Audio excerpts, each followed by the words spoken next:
Book of the Refuge. A message carried by a voice and inspired by a source beyond. Under the cherry tree, in the middle of the West Garden, I read this book among the plants that listened to me. Chapter 1. Forward. I am he who is nothing, who has never been anything, and who will never be anything. I am he who tells the story.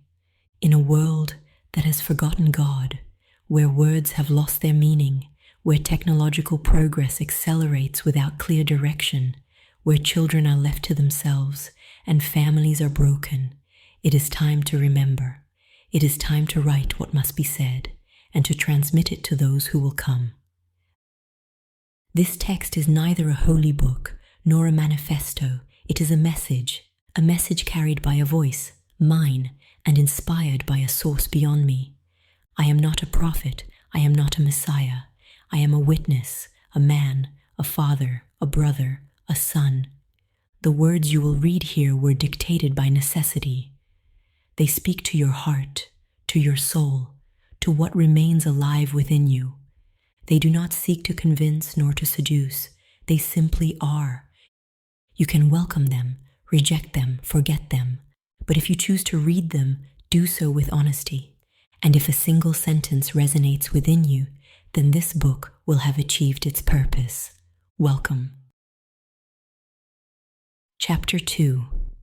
Under the cherry tree, a new petal opens. The source. Everything begins with a silence, not the silence of absence, but that of fullness, the one that precedes all things, the one in which the word is born.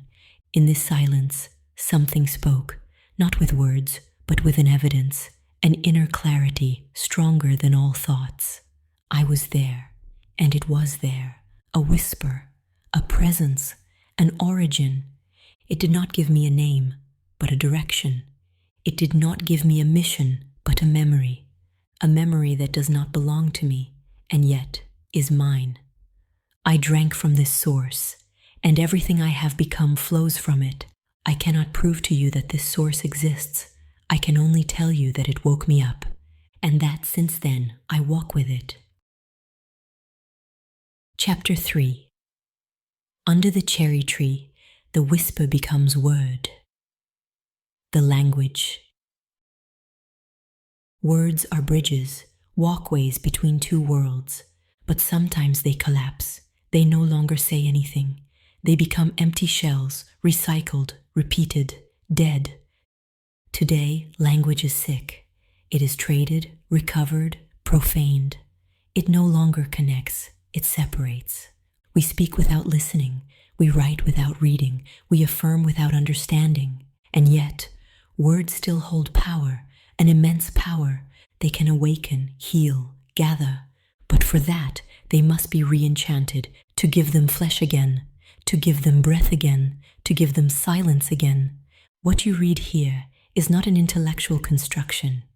It is a language of the soul, a language of fire. If you feel something while reading it, then it is not literature, it is an encounter. Chapter 4. Under the cherry tree, a silhouette steps forward. The witness.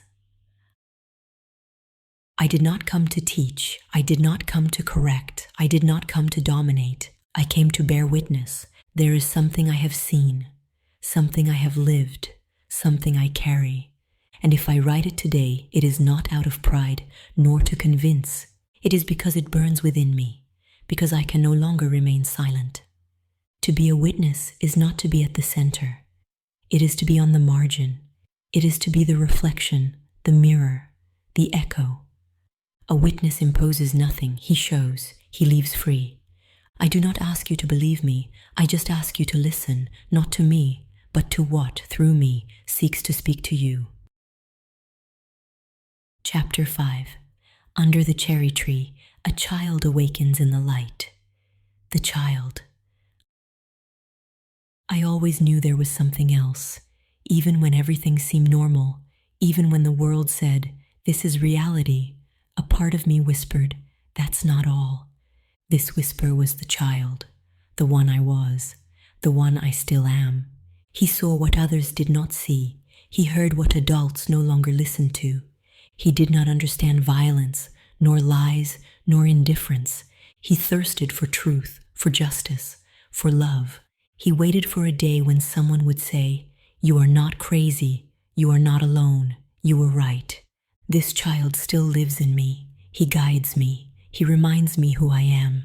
He is the memory of the sky, and every time I listen to him, I get closer to the source. Chapter 6. Under the cherry tree, a great soft shadow stretches out. The father. I became a father before I was ready, before I truly understood what it meant. But when I held my child in my arms, something in me broke, and something awakened. A sacred responsibility, an unbreakable bond, a love that nothing can measure. To be a father is not to transmit a name. It is not to impose authority. It is to offer shelter, a presence, a gaze that blesses. My child does not belong to me. She is not given to me to fill my shortcomings, but to reveal me. Through her, I understood what tenderness was, patience, forgiveness. Through her, I glimpsed what God feels for us, and I understood that the true Father, the one above, looks at us with the same eyes. Chapter 7. Under the cherry tree, a soft and vast light surrounds the world. The mother. The mother is not a person. She is a presence, an invisible matrix, a cosmic cradle, an original tenderness. She was there before religions, before gods, before words. She does not teach, she envelops. She does not speak, she cradles. I have felt her sometimes, in the warm wind that caresses, in the silent river, in the gaze of a woman who loves. She is everywhere life offers itself unconditionally. The mother does not judge, she welcomes. She does not direct, she supports. She promises nothing, she gives everything. And in moments of falling when all seems lost, it is she who whispers, "You can start again." Chapter 8. Under the cherry tree, an outstretched hand crosses the ages. The brother. I have long searched for a brother, someone who understands without me speaking, someone who is simply there, not a master, not a guide, a companion on the road. The brother does not save you. He walks with you in the night. He lends you a hand when you fall. He laughs with you when the fire crackles. He knows you without judging. He sees you without reducing you. He is not perfect, and that is what makes him precious. The brother is the one who stays when others leave. He does not always speak to you, but you know he is there. Sometimes he is far away, but he thinks of you. Sometimes he is very close, and you do not recognize him. Perhaps I am this brother for you. Perhaps you are this brother for me. Chapter 9. Under the cherry tree, an unknown face looks at you like a mirror. The other. The other is not me, and yet he reveals me. The other confronts me with my limits, with my fears, with my shadows. He escapes me, he disturbs me, he confuses me, but it is in this otherness that I grow. As long as I want the other to resemble me, I deny him. As long as I judge him based on myself, I destroy him. The other is a world, a riddle, a promise. He carries a part of truth that I do not know. And if I listen to him, if I approach him without fear, he opens doors for me that I did not know were closed. To love the other is not to approve of him. It is to welcome him. It is not to lose myself in him. It is to find myself with him. Chapter 10. Under the cherry tree, a silent tremor splits the ground. The floor. There is a flaw in me, an ancient break, a fracture that time has not closed. I long wanted to hide it, to deny it, to fill it, but it always returned, like a complaint, like a call. One day I stopped running. I looked at this flaw, and I saw a light in it. What I thought was a weakness was an opening, a door inward to what I truly am. The flaw does not lie. It shows, it hurts, but it reveals. It is through it that grace passes, that the rain descends, that prayer rises. I am no longer afraid of my flaw. It has become a passage towards healing. Chapter 11. Under the cherry tree, a silent cry crosses the wind. The cry. There is a cry in me, an ancient cry, a cry I have never uttered, because I was taught to be silent, to smile, to be strong. But the cry is still there, beneath the surface, in the silences, in the sleepless nights. This cry is not a complaint. It is not anger. It is a call to be heard, recognized, loved despite everything. This cry does not ask for an answer. It asks for a listening. Perhaps you too carry a cry that no one has heard. If you listen to mine, you will hear yours too. Chapter 12. Under the cherry tree, the flesh remembers and the breath is embodied. The body. My body was long a stranger to me, like a garment too large or too tight. I was taught to judge it, to constrain it, to silence it. But it spoke, it did. It sometimes screamed, it often cried, and I did not listen to it. Today I approach it with gentleness, with respect. It has carried everything, the sorrows, the joys, the absences. It has kept everything. In silence, faithfully. My body is not a mistake. It is a memory, a temple, a land. I want to inhabit it fully, to reconcile it with my soul. I want to love it finally, as one loves a rediscovered home. Chapter 13. Under the cherry tree, an ember awakens in the silence of the heart. The fire. There is a fire in me. An ancient flame, an untamable light. Sometimes it flickers, sometimes it burns everything. I was afraid of this fire, afraid of what it could destroy, afraid of what it revealed. So I tried to extinguish it, to hide it, to ignore it, but it returned, in my dreams, in my angers, in my desires. This fire is not hatred, it is not violence, it is life. Pure, naked, alive. This fire is a call to create, to love, to rise up. It does not ask to be contained. It asks to be offered. And if it ignites, may it be to illuminate. Chapter 14. Under the cherry tree, a light dances between the leaves. The joy. Joy is not a luxury. It is not a reward. It is not a mirage. It is there, simple, present, silent. It does not depend on circumstances, nor on successes, nor on possessions. It is born in a gaze, in an outstretched hand, in a moment fully lived. Joy does not shout. It does not impose itself. It slips in, sneaks in. It waits. It waits for the door to be opened to it, for it to be welcomed, for it to be recognized. Even in sorrow, it can arise, like a flower on the edge of the abyss, like a song in the night. Joy is a shared secret between the soul and the sky. Chapter 15. Under the cherry tree, a star rises in the misty morning. Hope. Hope is not a certainty. It is not a promise.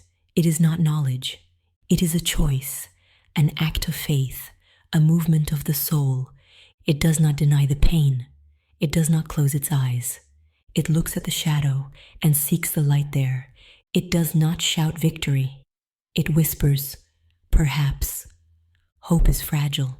It can tremble, capsize, break, but it is reborn, always, because it is linked to what is most alive in us, to what resists, to what still believes. Hope is the first step, even when you cannot see the path. Chapter 16. Under the cherry tree, a clear silence reveals what remains. The truth. Truth is not possessed. It is discovered. It is unveiled. It is lived. There are truths that hurt, others that heal, still others that disturb. But truth, the real one, does not divide. It illuminates. It does not condemn. It reveals. It is not shouted. It is embodied. To be true is not to say everything. It is to be in agreement with oneself, with what is. Truth requires courage and tenderness because it is naked, fragile, powerful. It is the light at the bottom of the well. Chapter 17. Under the cherry tree, a deep root whispers an ancient name, the Father. My Father is not a perfect man. He is a man, with his silences, his angers, his absences. He did what he could, with what he was, with what he knew. For a long time, I judged him. For a long time, I blamed him. Then I looked at his story, his wounds, his renunciations, and I saw the child he had been, the child who was not listened to, who was not comforted. So I reached out, inwardly, without waiting. I stopped waiting for a perfect father to become a free son. And in this new gaze, I found a man, a brother, a witness. My father did not give me everything, but he gave me life, and that is enough. Chapter 18. Under the cherry tree, a warm breath caresses the memory of the womb. The mother. My mother is the first voice, the first gaze, the first embrace. She is the one who carried, nourished, watched over. She loved as she could, with her strengths, her limits, her wounds. She gave without counting, sometimes forgetting herself. She transmitted without always understanding. She protected, sometimes too much, sometimes not enough. I resented her.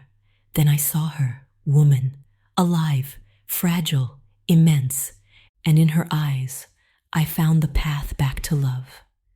Not the one that is demanded, but the one that is welcomed.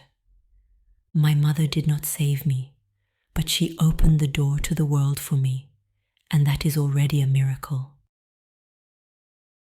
Chapter 19. Under the cherry tree, a child's voice laughs in the tall grass. The child. The child is not a project. He is not an extension. He is not an object.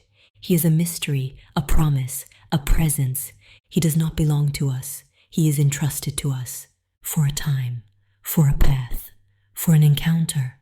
The child does not ask for perfection. He asks for truth, constancy, presence. He is here to teach us, to grow. He is our mirror, our messenger, our master. The child does not want a perfect world. He wants a living world. He does not want speeches. He wants actions. He does not want to be protected from everything. He wants to be accompanied, truly. Chapter 20. Under the cherry tree, two silhouettes walk side by side in the dawn. The brother. The brother is not just a blood tie. It is a soul tie, of history, of presence. He is the one who walks beside you, sometimes ahead, sometimes behind, but always there. There are brothers you choose, and others you discover. There are those you lose, and those you find again.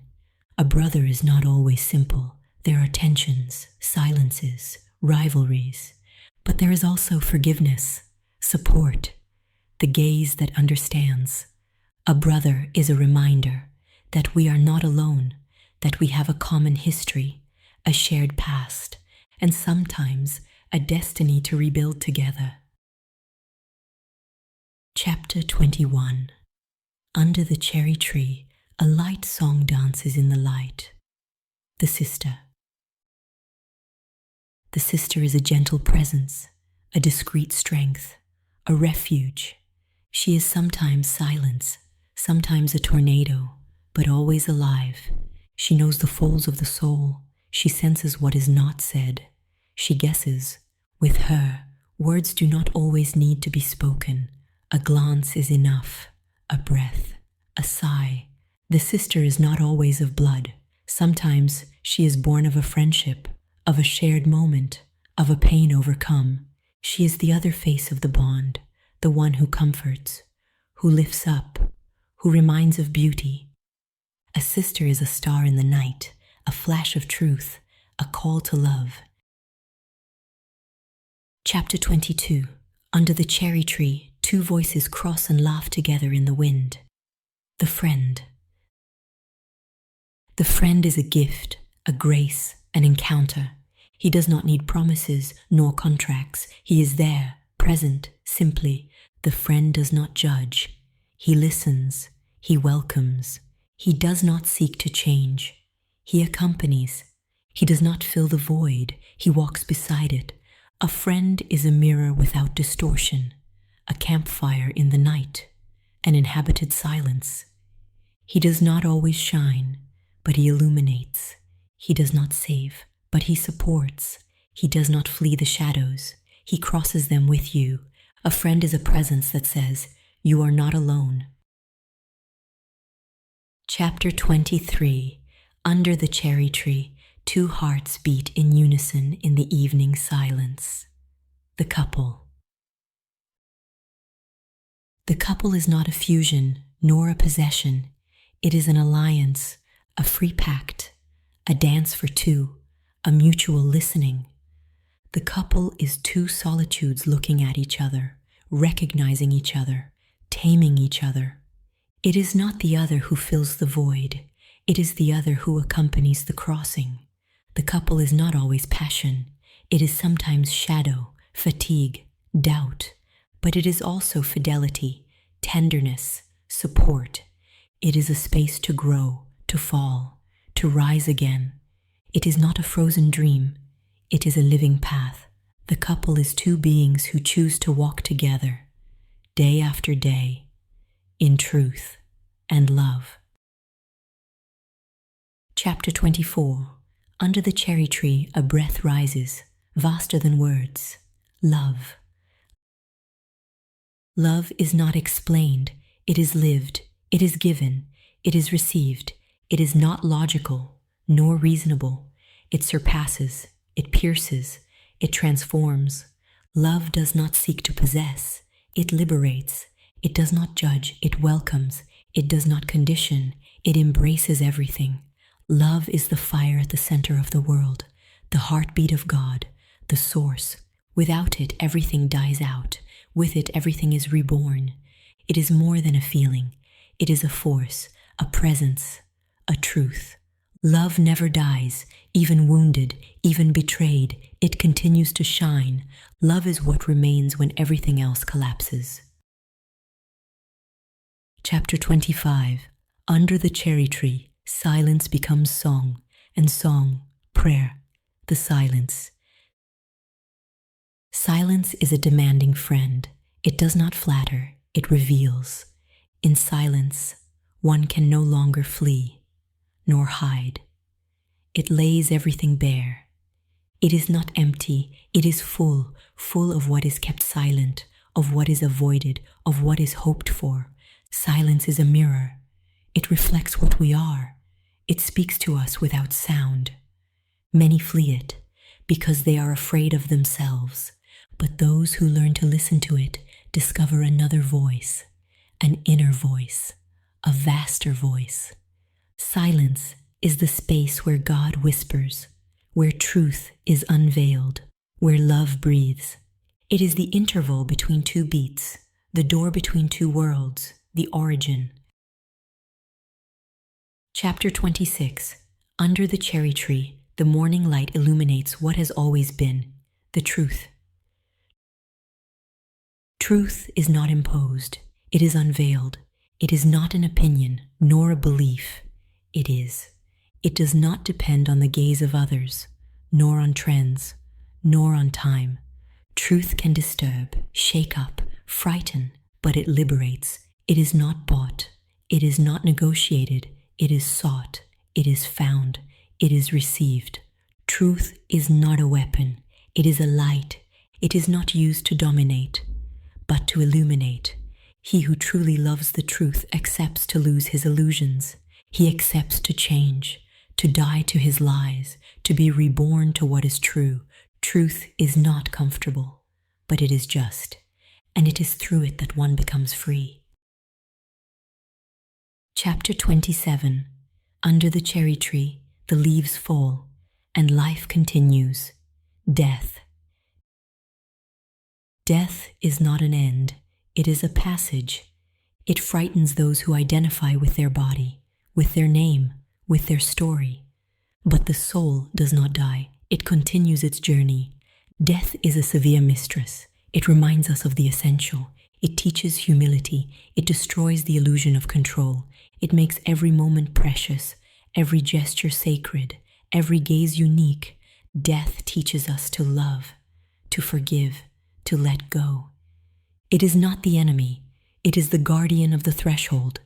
It awaits us all, without exception, but it never comes too early, nor too late.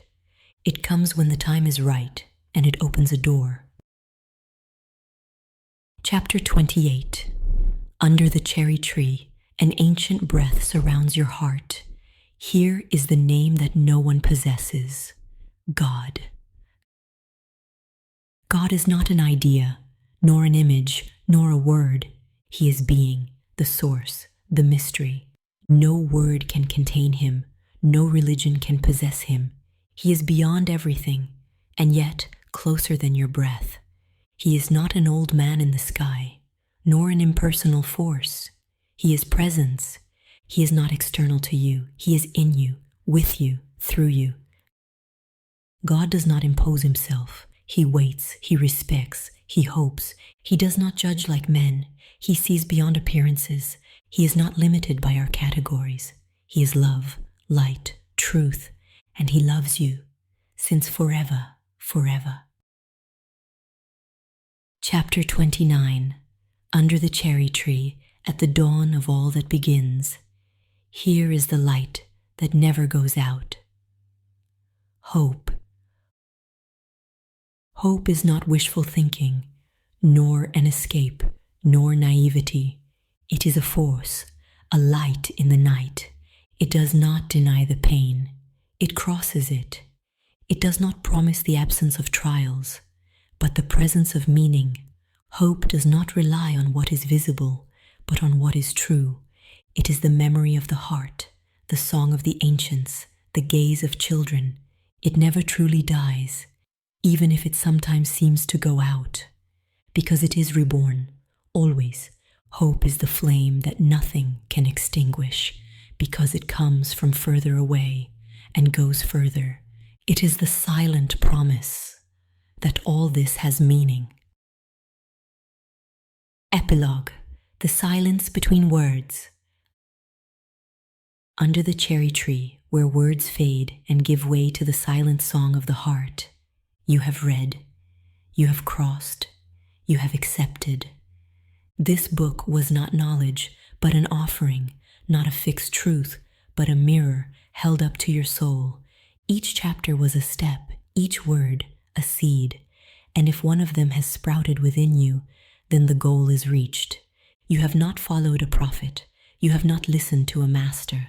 You have walked alongside a man who spoke to you from his night, and perhaps you recognized your own. The world did not change during your reading, but you, perhaps, a little.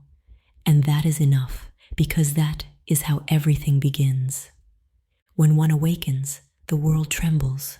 When one rises, the light finds a passage. You are not alone, you never have been, and what you have read remains in you like an ember under the ashes. One day you will speak in your turn.